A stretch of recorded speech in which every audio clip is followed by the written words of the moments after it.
शाहरुख खान, जिनकी total net worth $600 million है।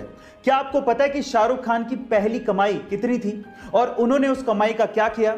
चलिए मैं आपको बताता हूं। शाहरुख खान जो कि $600 मिलियन के मालिक हैं, उनकी पहली कमाई मात्र 50 रुपए थी और वो भी उन्हें दिल्ली में गजल गायक पंकज उधास के कॉन्सर्ट में गाइड बनने के लिए मिली थी। और क्या आप जानते हैं कि उन्होंने उस कमाई का क्या किया? वो आगरा गए और ताजमहल देखा। इससे यह सीखने को मिलता है कि भले ही आपकी जेब छोटी हो, लेकिन आंखों में अरमान बड़े होने चाहिए।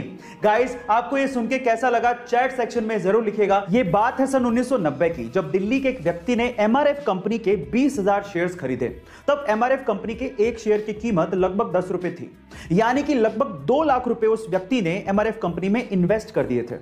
उसके बाद वो पैरालाइज्ड हो गए और लगभग 10 साल उन्हें रिकवर करने में लग गए। लेकिन 10 साल बाद जब उन्होंने एमआरएफ के 20,000 शेयर्स की बात अपने पोते को बताई और जब पोते ने पता लगाया, तो वो ये सुन के हैरान रह गया कि जो 20,000 शेयर्स उन्होंने लगभग 2 लाख रुपए में खरीदे थे, तब उनकी कीमत 130 करोड़ रुपए हो चुकी थी और आज के वक्त उन 20,000 शेयर्स की कीमत लगभग 160 करोड़ रुपए हो चुकी है। गाइस, हमारे यहां पर किसी का कुत्ता कहीं भी पोटी करे, किसी को क्या ही फर्क पड़ता है। लेकिन इटली के नेपल शहर में इससे निपटने के लिए एक अजीब सा तरीका अपनाया गया है।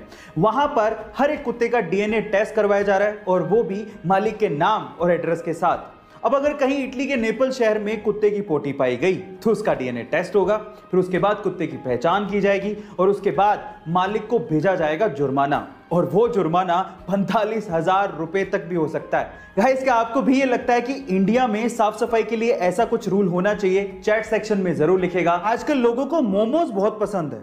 कई लोग इसे बाहर से मंगवा के खाते हैं और कई लोग घर पे बना के। लेकिन क्या आपने कभी गौर किया है कि जो मोमोज आप घर पे बनाते हो वो ऑफ व्हाइट या येलो कलर के होते हैं, लेकिन जब आप मोमोज बाहर से मंगवाते हो तो वो सफेद चमकदार होते हैं? अब ऐसा क्यों? क्या आप जानते हैं? चलिए मैं आपको बताता हूं। एक्चुअली जो मोमोज आप घर पे बनाते हो वो मैदे के बनते हैं और उसमें फाइबर नहीं होता, इसीलिए वो ऑफ व्हाइट या येलो कलर के होते हैं। लेकिन जो मोमोज आप बाहर से मंगवाते हो, बनते तो वो भी मैदे के ही हैं, लेकिन उसे सफेद या चमकदार बनाने के लिए उस पे बेंजोइल पेरोक्साइड का ब्लीच किया जाता है, जो कि स्वास्थ्य के लिए हानिकारक है। इसलिए सफेदी के चक्कर में मत पड़ना। जो घर पे आप लोग मोमोज बना रहे हो या फिर ऑफ व्हाइट कलर के मोमोज खाने के लिए एटलीस्ट ठीक तो हैं।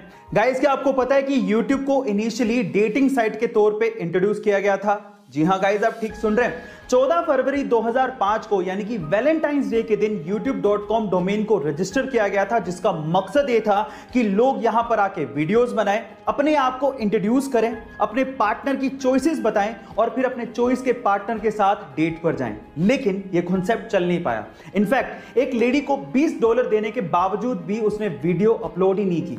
उसके बाद YouTube को ओपन टू ऑल वीडियोस कर दिया गया और जो सबसे पहले वीडियो YouTube पे अपलोड हुई थी वो YouTube के को-फाउंडर जावेद करीम की थी और उसके बाद की YouTube की सक्सेस हिस्ट्री आप अच्छे से जानते हैं। गाइस, आपको ये अमेजिंग फैक्ट वीडियो कैसे लगी? चैट सेक्शन में जरूर लिखेगा और ऐसे अमेजिंग वीडियोस के लिए शेयर, सब्सक्राइब एंड लाइक। मिलता है अगली वीडियो में।